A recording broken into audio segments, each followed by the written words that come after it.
विजय sir, आमच्या चॅनलवर आपलं स्वागत आणि अभिनंदन आहे. आणि बिडकीन जिल्हा परिषद गटाचे अधिकृत उमेदवार आहे आपण. तर बिडकीन गटातून अशी कोणती मोठी समस्या आहे आतापर्यंत जिच्यावर निवारण झालेलं नाही, आपण निवडून आल्यावर कसं काम करणार विकास मुद्द्यावर, त्याच्याबद्दल पूर्ण माहिती द्या. बिडकीन गटातील गटामध्ये मागील 10 वर्षापासून बिडकीन गटाचा जिल्हा परिषद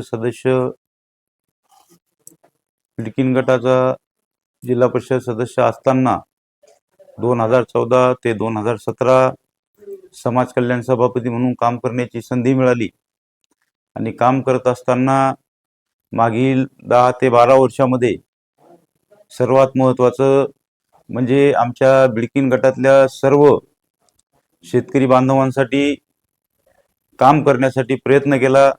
मग त्याच्यामध्ये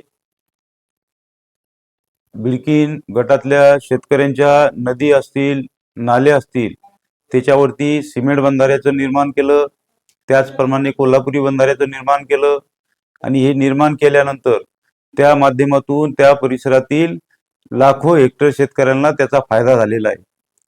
त्यामुळं शेतकरी वर्ग हा नक्कीच माझ्यासोबत राहील असं मला तरी वाटतं. त्यानंतर शेतकऱ्यांच्या ओला दुष्काळ असेल, कोरडा दुष्काळ असेल, मागील 12 वर्षामध्ये जवळपास 2 वेळेस हा संकट शेतकऱ्यांवरती आला. आणि ज्यावेळेस शेतकऱ्यांवरती संकट आलं त्यावेळेस आम्ही बांधावरती जाऊन शेतकऱ्यांसाठी लढलेलो आहे.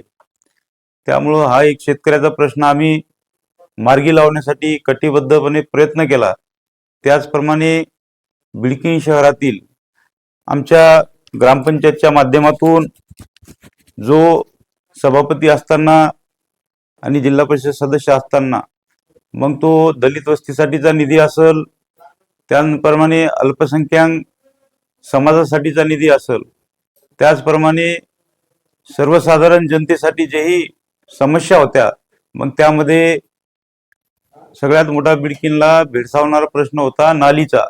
आणि आम्ही नाल्या जवळपास आता सर्व बंद केल्या आणि त्या जागेवरती आम्ही बंदिस्त गटार म्हणजे ड्रेनेज लाईनचं निर्माण केलेले. आणि ड्रेनेज लाईनचं निर्माण केल्यानंतर त्यावरती सिमेंट रस्ता आणि सिमेंट रस्त्यानंतर त्याच्यावरती पेवर ब्लॉक सुद्धा बसवलेले.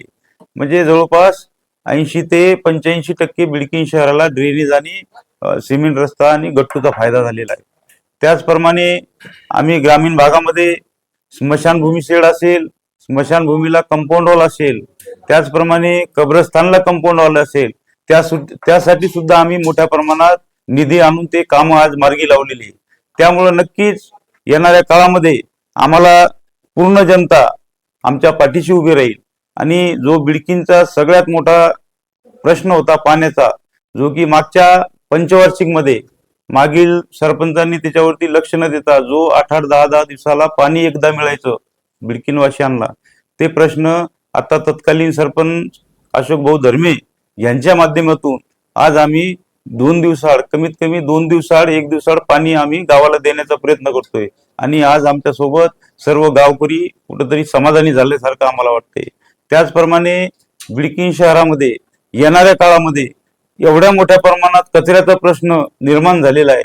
तो कचरा प्रश्न सुद्धा आम्ही शासनाकडून जास्तीत जास्त निधी आणून त्याच्यावरती संकलन करून शेतकऱ्यांना त्याच्यापासून खत देण्यासाठी सुद्धा आम्ही प्रयत्न करणार आहे.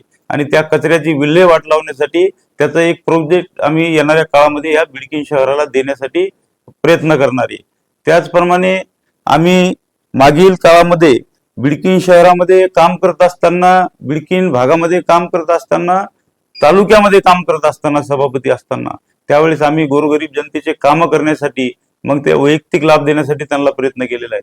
मग त्याच्यामध्ये आम्ही वैयक्तिक लाभ देत असताना गरिबांचे मुलं असतील त्यांच्यासाठी आम्ही संगणकाची उपलब्धता करून दिली. त्याचप्रमाणे आम्ही त्यांना झेरॉक्स मशीन दिली. शेतकऱ्यांसाठी आम्ही इलेक्ट्रिकल मोटर दिली. त्याच्यानंतर आम्ही स्प्रिंकलर पाईप दिले. अशा वेगवेगळ्या पद्धतीच्या योजना आम्ही त्या काळामध्ये राबवल्या.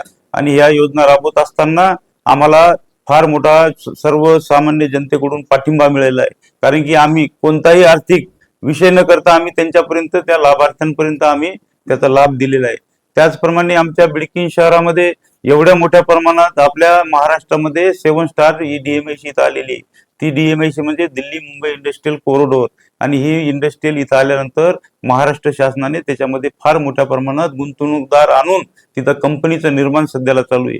त्या माध्यमातून ह्या भागामध्ये बऱ्याच नवतरुण जे बेरोजगार आमचे हे होते, विद्यार्थी होते, शहराचे आमचे भूमिपुत्र होते, त्या भूमिपुत्रांना ह्या कंपनीमध्ये रोजगार कशा पद्धतीने मिळवून देता येईल त्यासाठी येणाऱ्या काळामध्ये आम्ही प्रयत्नशील असणार आहे. त्याचप्रमाणे इथं स्वयंरोजगार जे आहे ते निर्मिती व्हावी आणि त्यापासून आपल्या इथलच्या भूमिपुत्रांना रोजगार मिळावा भविष्यामध्ये, त्यासाठी आम्ही कौशल्य विकास ट्रेनिंग सेंटर ह्या बिडकीन शहरामध्ये चालू करणार आहे येणाऱ्या काळामध्ये. म्हणजे जर कौशल्य विकास सेंटर हे जर चालू झालं तर इथलच्या आमच्या भूमिपुत्रांच्या विद्यार्थ्यांना भूमिपुत्रांना इथंच शिक्षण होईल आणि इथंच शिक्षण झाल्यानंतर त्यांना स्थानिक कंपन्यामध्ये नोकऱ्या सुद्धा मिळणार आहे मोठ्या प्रमाणात. त्यासाठी मी सर्व माझ्या मत हा त्याचप्रमाणे आता 1-2 दिवसामध्ये आता तारीख आम्हाला कळलं नेमकं, त्यावेळेस ज्यावेळेस आम्हाला बावनकुळे साहेब या बिडकीन शहराला सभेसाठी येणार आहे तर आम्ही पहिले ह्याच्यापूर्वी सुद्धा त्यांना आम्ही प्रस्ताव दिलेला आहे, निवेदन दिलेले आहे आणि त्यांनी आम्हाला शब्द दिलेले आहे की ज्यावेळेस मी तुमच्या गावामध्ये येईल त्यावेळेस तुम्हाला दिलेले शब्द तुमचे मी त्याला पाळण्याचा प्रयत्न करेल आणि ते पाळन नक्की. त्यामध्ये ते प्रश्न आमचे महत्वाचे होते, म्हणजे गावाची महत्वाची हद्दवाढ त्याला परवानगी आम्हाला लागत होती आणि ती परवानगी सुद्धा शासन आम्हाला देणार आहे असं शासनाने आम्हाला शब्द दिलेला आहे. त्याचप्रमाणे तांडा असेल, वस्ती असेल, वाडी असेल याच्यामध्ये सुद्धा विकास कामं भरपूर प्रमाणात कमी राहिलेली, ते विकास कामं सुद्धा त्याच्यासाठी निधी सुद्धा आम्हाला सरकारकडून उपलब्ध होणार आहे येणाऱ्या काळामध्ये. त्यामुळं तांडा वस्तींची सुद्धा समस्या निघणार आहे, म्हणजे दूर होणार आहे. त्याचप्रमाणे आमच्या परिसरातील जे बंगला तांडा आहे त्या तांड्यासाठी जो रस्त्याचा प्रश्न होता मोठा, तो प्रश्न सुद्धा बावनकुळे साहेबांनी त्याच्यामध्ये स्वतः इंटरेस्ट घेऊन त्या रस्त्यासाठी सुद्धा बावनकुळे साहेबांनी शब्द दिला की तुमचा तो रस्ता सुद्धा आम्ही तुम्हाला करून देणार आहे.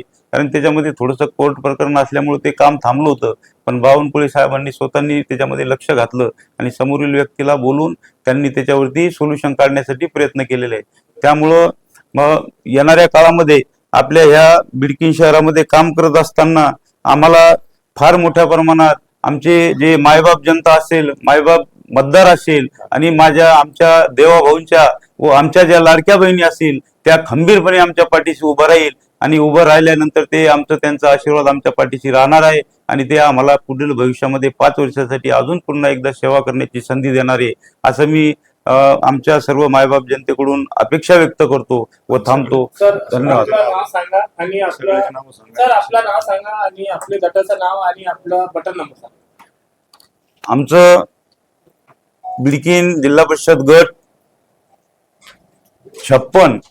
56 मधून भारतीय जनता पार्टीच्या अधिकृत उमेदवार म्हणून मी विजय अंबादास चव्हाण कमळ या निशाणीवर निवडणूक लढत आहेत.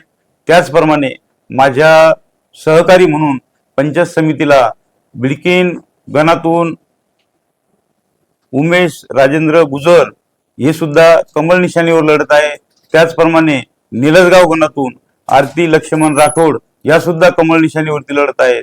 त्यामुळं मी सर्व माझ्या मायबाप जनतेला, माझ्या लाडक्या बहिणींना विनंती करतो की येणाऱ्या 7 तारखेला कमळ या निशाणी समोरील बटन दाबून आपली सेवा करण्याची, आपलं अमूल्य एक मत, आपलं अमूल्य एक विचार आम्हाला दान करावं आणि येणाऱ्या काळामध्ये आम्ही आपलं हे कर्ज तुमच्या आशीर्वादाच्या व कामाच्या स्वरूपात तुमची फेड करू अशी मी तुम्हाला सर्वांना माझ्या वतीने, माझ्या सहकार्याच्या वतीने ग्वाही देतो. थांबतो. धन्यवाद.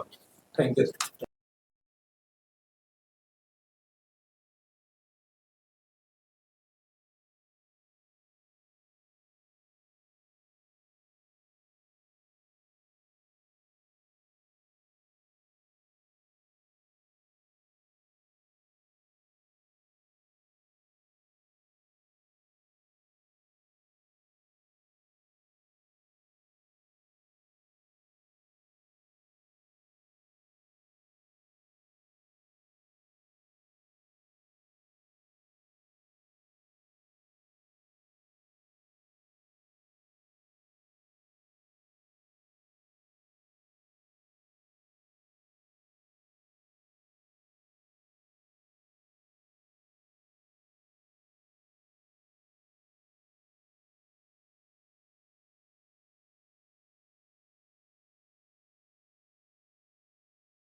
सरपंच साहेब, आमच्या चॅनलवर आपलं खूप खूप स्वागत, अभिनंदन आहे. आणि बिल्किनची जी समस्या आहे आम्ही तुमची अगोदर बातमी घेतलेली आहे आणि आपण चांगलं काम करीत आहे सर.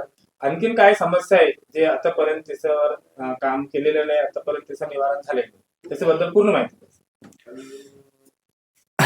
आता मी सरपंच झाल्याच्या नंतर जो सर्वप्रथम गावाचा प्रश्न असेल, सर्वप्रथम गावाचा प्रश्न पाण्याचा असतो. या पाण्याच्या प्रश्नासाठी मला गावातल्या जनतेने जो माझा विश्वास दाखवला होता त्याचा नक्कीच मी निवारण करण्यात मला यश आलं. कारण सगळी जनता सुद्धा गावकरी हे माझ्या पाठीशी उभा राहिली आणि मला त्यांनी सहकार्य केलं म्हणून मी ते यशस्वी झालो. आणि आज तरी गावातलं पाहिजे तसं जाणे पाण्याची समस्या बिल्डिंगमध्ये नाही आहे.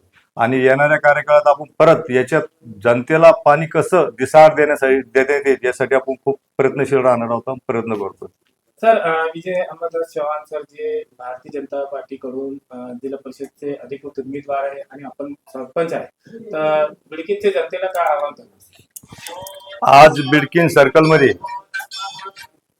सर्कलमध्ये आपल्या युजूभाऊ चव्हाण हे बीजेपीकडून कमळाच्या निशावर इलेक्शन लढतायत आणि पंचायत समिती म्हणून उमेश गुजर हे पण कमळाच्या निशाणावरून इथं उभा आहे. आणि तिसरा उमेदवार एक आमच्या निळजगाववरून